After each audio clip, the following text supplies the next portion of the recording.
Assalamualaikum warahmatullahi wabarakatuh. Halo semuanya, kembali lagi bersama saya Arif Dimas Tiar. Terima kasih sudah mampir ke channelku. Semoga channel ini bermanfaat untuk kalian semua dan menginspirasi tentunya. Pada video kali ini aku akan membahas tentang asal-usul nasi di Indonesia. Seperti yang kalian ketahui, nasi merupakan makanan pokok yang hampir dikonsumsi oleh semua masyarakat di Indonesia. Belum kenyang sebelum makan nasi. Itulah istilah yang sering didengar oleh telinga masyarakat Indonesia. Bagaimana sih ceritanya nasi itu bisa menjadi primadona di Indonesia? Oke, simak baik-baik video ini. Sebelum memulai videonya, jangan lupa untuk like, komen, dan subscribe channel ini. Perlu kalian ketahui sebelumnya bahwa orang pertama yang mengkonsumsi nasi di dunia ini adalah bangsa Cina. Nasi bisa masuk ke Indonesia karena adanya perdagangan antar negara, yang mana beras pertama kali dibawa masuk oleh bangsa India ke Indonesia. Dan fakta lainnya menyebutkan bahwa nasi atau beras menjadi mata uang bangsa Jepang. Selain itu, kisah nasi juga menjadi makanan pokok di Indonesia. Bisa ditemukan dari cerita rakyat yang dari dulu sampai sekarang. Yang salah satunya adalah cerita dari Dewi Sri yang dianggap sebagai Dewi Kesuburan, Dewi Pertanian, Dewi Padi, dan Dewi Sawah. Di tanah Jawa dikenal dengan nama Dewi Sri. Sedangkan di Sunda disebut dengan Dewi Pohaci Sahyang Asri. Dewi Sri disebut juga sebagai penguasa dunia bawah tanah dan bulan.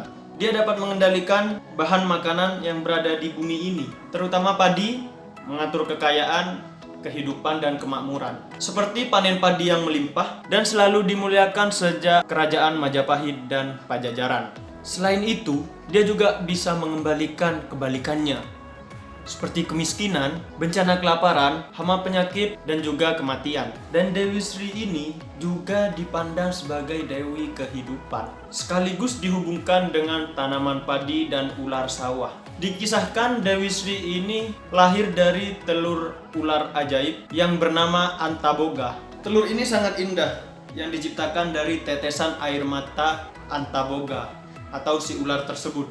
Tetapi teman-teman, telur di sini adalah sebagai perwujudan sesembahan atau sebagai sesajen yang dikhususkan untuk Batara Guru sebagai mengganti ketidakmampuannya bekerja untuk membangun kahyangan karena dia tidak memiliki kaki dan tangan.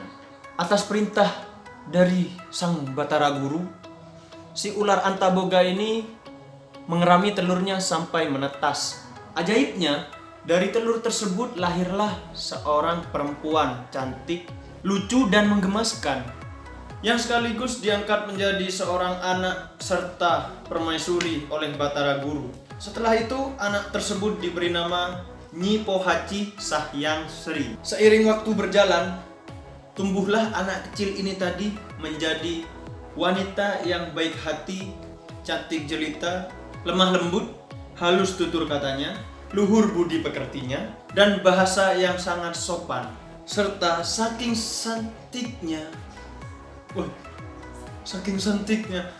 cantiknya putri ini tadi, sampai bisa memikat seluruh lelaki yang lewat di depan matanya, karena kecantikannya yang mengalahkan dewi dan bidadari di kahyangan. Akan tetapi Batara Guru terpikat ingin mempersunting anak tersebut.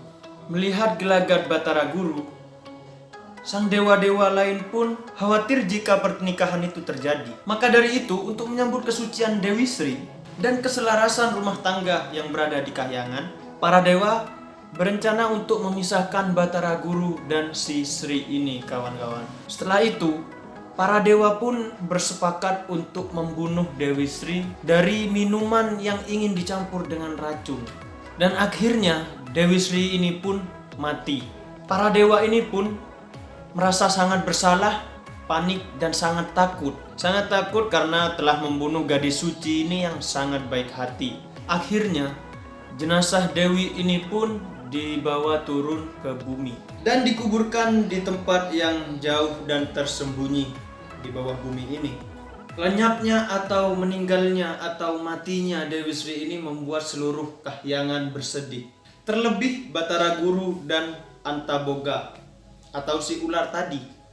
Tapi sesuatu hal yang menakjubkan terjadi. Tapi sesuatu hal yang menakjubkan pun terjadi. Karena kebaikan budi dan kesucian sang dewi ini, dari dalam kuburnya muncul berbagai aneka macam tumbuhan dan fauna yang disuguhkan untuk umat manusia dan yang berguna untuk manusia. Dari seluruh anggota tubuh sang dewi ini, tumbuhlah tanaman yang sangat-sangat bermanfaat. Seperti contohnya kelapa, rempah-rempah, sayuran, buah-buahan, kayu, dan masih banyak lagi. Kemudian, dari pusara sang dewi tadi ini, keluarlah tanaman yang bernama padi. Sedangkan dari versi lain, beras putih muncul dari mata kanannya, serta beras merah muncul dari mata kirinya. Begitulah pengorbanan si Dewi Sri ini berbuah keberkahan alam, kesuburan, dan kesediaan pangan bagi manusia. Dia pun dianggap sebagai dewi tertinggi bagi sebagian masyarakat agraris ini. Oke teman-teman, begitulah ceritanya. Ini merupakan cerita yang berasal dari tanah Jawa serta tanah Sunda pada zaman dulu. Bagaimana pendapat kalian? Jangan lupa tulis di kolom komentar di bawah ini ya. Mungkin kalian ingin request cerita apa yang ingin aku sampaikan, ingin aku ceritakan kepada kalian. Tulis juga di kolom komentar.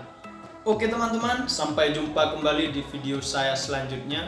Kurang lebihnya saya mohon maaf. Wassalamualaikum warahmatullahi wabarakatuh.